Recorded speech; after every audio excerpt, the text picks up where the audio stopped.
हाँ, प्रायः लोक में उपासना ऐसी ही होती है कि सब देवी देवता सबके घरों में होते पूजा। अब ये जो वृंदावन की उपासना है ये अनन्य प्रेम धर्म की है।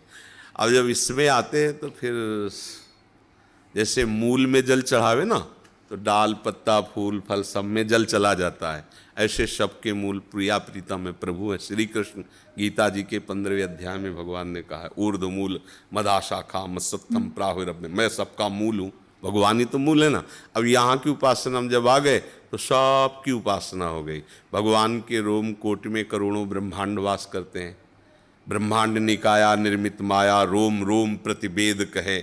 तो ऐसे प्रभु की जब हम आराधना करते चराचर जगत की आराधना हो गई। अब हमें डरना नहीं कि अगर हम देवी जी की आराधना नहीं करेंगे तो हमारा कुछ बिगड़ जाएगा, ऐसा नहीं। प्रेम में फिर अनन्यता आ जाती है, और अनन्यता में अगर हम किसी की भी सेवा करें तो इस यही भाव रहता है कि हमारे प्रीतम प्रसन्न हो। अगर किसी की सेवा भी बनती तो उसका फल यही होता है कि हमारे प्रभु प्रसन्न हो जाए। और जब और अनन्यता आती है तब ये भी भाव नहीं रह जाता, हम जिसकी सेवा करते उसी को प्रीतम देखते कि मेरा प्रीतम इसमें विराजमान। तो आगे भक्ति का एक क्रम है।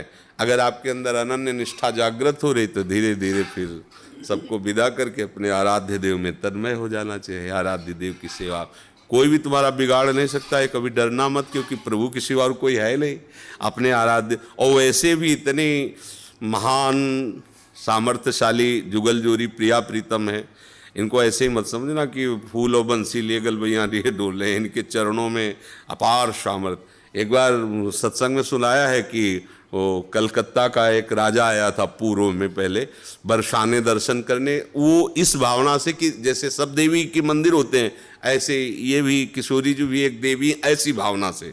तो जाकी रही भावना जैसी प्रभु मूर्ति देखी तीन तैसी।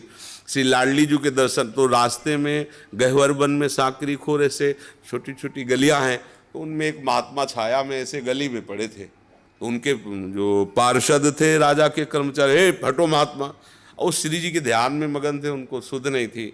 कई बार किया तो फिर राजा ने कहा कि आप हटो, और थोड़ा आवेश आया और उसने साष्टांग दंडवत की।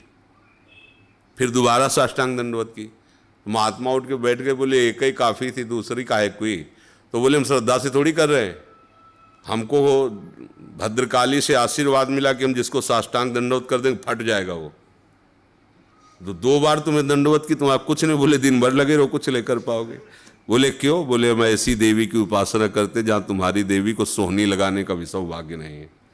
ये निकुंजेश्वरी महारानी सी किशोरी जो है, बोले जाओ देखना। तो देखा तो महल की सीढ़ियों में सब आद्या शक्ति हाथ जोड़े खड़ी। श्री जी के ही अंश से सब प्रकट हैं, लाडली जी के ही अंश से सब शक्तियाँ प्रकट है। तो ऐसा भी नहीं कि कोई देवी देवता या कोई भी आपका बाल बांका कर सकता है। प्रिया प्रीतम की उपासना मतलब सबकी उपासना, और ये डरो मत कि कोई भी तुम्हारा अमंगल कर सकता है। जहाँ राधा वहाँ कोई बाधा स्पर्श ही नहीं कर सकती है। निशी गर्ग जी गाजियाबाद से।